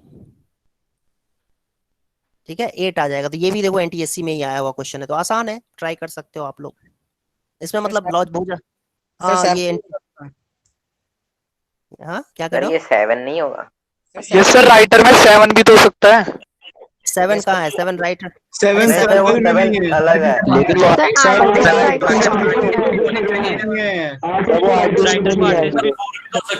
7 है तो फिर वो सर्कल के अंदर लिखा होता तो फिर 15 हो जाता। आर्टिस्ट होना चाहिए, आर्टिस्ट नहीं है वो। 7 जो है ना वो आर्टिस्ट की कैटेगरी में नहीं आता है, इसीलिए नहीं। सर आर्टिस्ट की शक्ल में तो 4 भी आ रहा है। अरे भाई 4 आ रहा है तो चश्मा लगाते हो, चश्मा लगा के देखो, ठीक है। ये और कुछ नहीं दोनों आने है। चाहिए इसका मतलब। हाँ, कंसंट्रेट करो, ध्यान से देखो कि कौन कहाँ पर क्या है, ठीक है। ये 4 वो सर्कल में तो है बट वो रेक्टेंगल में नहीं है, ठीक है। तो हमें चाहिए ऐसा आर्टिस्ट चाहिए, आर्टिस्ट चाहिए मतलब सर्कल में होना चाहिए, सर्कल में होना चाहिए। और क्या नाम है, राइटर भी होना चाहिए। राइटर का मतलब क्या है, सर्कल में भी होना चाहिए और साथ ही साथ रेक्टेंगल में भी होना चाहिए, लेकिन इसके साथ साथ ट्राइंगल में नहीं होना चाहिए, ठीक है। ट्राइंगल में नहीं होना चाहिए, सर्कल और रेक्टेंगल में होना चाहिए एंड ट्राइंगल में नहीं होना चाहिए। तो ऐसा कौन सा नंबर है, देखो तो। 8 है 8। यही क्वेश्चन करना था बच्चों, आप लोग घर पे प्रैक्टिस करना। आप बाकी क्वेश्चंस जो हैं वो, हाँ सर एक क्वेश्चन का मैंने आपको सॉल्यूशन भेजा, मेरे को वो सॉल्यूशन समझ में नहीं आ रहा। मैंने खुद से ट्राई किया तो मुझसे सॉल्व भी हो गया, बट पता नहीं कि दोनों सॉल्यूशन का आंसर डिफरेंट आ रहा है, जबकि मैं कॉन्फिडेंट हूँ मेरा सॉल्यूशन सही है। ये क्या तुमने भेजा है, क्या है ये क्वेश्चन? यस, ये ज्योमेट्री का क्वेश्चन है ये। उसका सॉल्यूशन मैंने आपको भेजा है, मेरे को सॉल्यूशन बिल्कुल एकदम सर के ऊपर से जा रहा है, कहानी लिखी हुई है लंबी सी। और सर मैच का डीपी पे अपलोड हो जाएगा ना कल तक? हाँ करेंगे सर, अभी पहले कंप्लीट कर लेते हैं उसका। ये तो कुछ और ही लिखा हुआ है, ये तो ओलंपियाड का क्वेश्चन है, उसमें केसेस बना करके सॉल्व किया हुआ है इन्होंने। सर मैंने केसेस बनाया था, 2 केसेस एलिमिनेट हो गए, एक केस आ रहा था उसमें आंसर 12 आ रहा था। अब इनका अलग ही आंसर आ रहा है 9 6 7।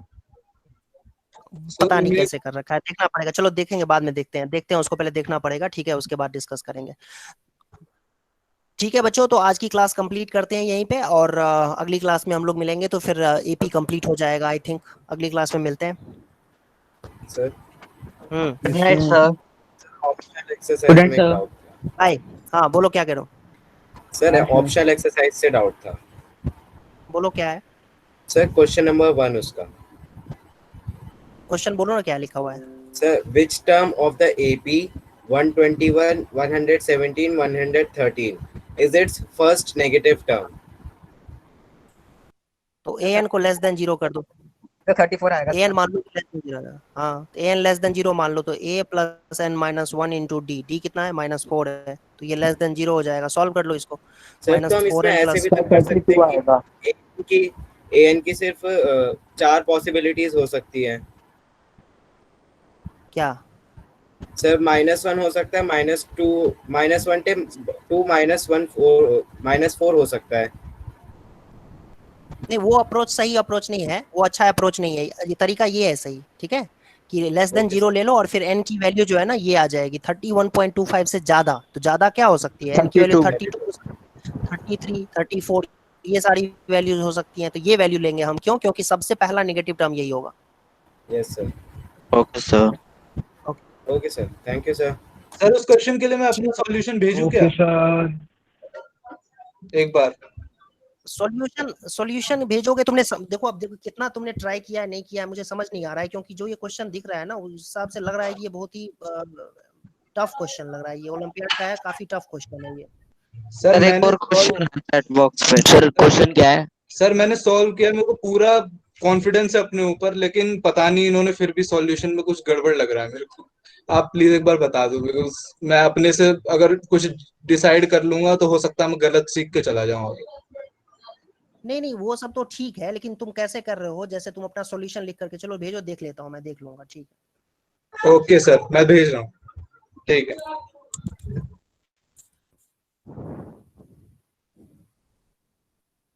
ये क्वेश्चन किसी बच्चे ने भेजा है, क्या है ये?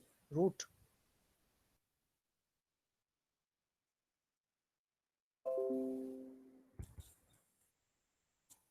फाइंड द इक्वेशन, क्या लिखा है भाई? ये फिर से पढ़ो। a की पावर 2, b की पावर 2, x की पावर 2, क्या है ये? Sir a square b square x square होगा वो। अच्छा, a square b square x square है ये, b square x minus a square x। अच्छा ऐसा है क्या? -1। तो ये तो मेरे ख्याल से सीधा सीधा हो गया कि भाई इन दोनों में से a स्क्वायर कॉमन ले लो। a स्क्वायर को कॉमन लोगे तो क्या मिलेगा तुम्हें? सॉरी, a स्क्वायर x को कॉमन ले लो तो क्या मिलेगा तुम्हें? बी स्क्वायर एक्स -1 बच जाएगा, प्लस बी स्क्वायर, यहाँ से 1 कॉमन ले लो तो बी स्क्वायर एक्स -1 बच जाएगा, इक्वल टू 0। तो यहाँ से आ जाएगा तुम्हारे पास a square x plus 1 into में b square x -1 equal to 0। तो a स्क्वायर एक्स की वैल्यू -1 हो जाएगी और फिर आपके स्क्रीन विजिबल नहीं है। स्क्रीन विजिबल है सर। सर विजिबल है। और यहाँ से x की वैल्यू 1/b स्क्वायर हो जाएगी। तो ये दो सॉल्यूशंस आ गए। ये मेरे ख्याल से रियल नंबर में सॉल्यूशन नहीं होगा, तो ये इग्नोर कर देंगे, क्योंकि -1/a स्क्वायर, नहीं ठीक है, सॉरी, ये भी सही है, दोनों सही है। हाँ, -1/a स्क्वायर और 1/b स्क्वायर, ये आंसर होगा। फैक्टराइज कर b स्क्वायर x को भी सर कॉमन ले सकते हैं ना? बिल्कुल बिल्कुल बिल्कुल, b स्क्वायर x को भी कॉमन ले सकते थे, यहाँ पर b स्क्वायर x को भी कॉमन ले सकते थे, कोई इशू नहीं है।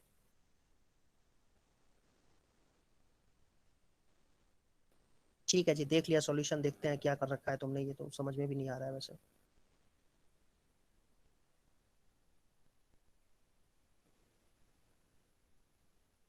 पूरा पढ़ना पड़ेगा, ये तो सॉल्यूशन साफ साफ दिख भी नहीं रहा है मुझे, तो कैसे लिखा है तुमने ये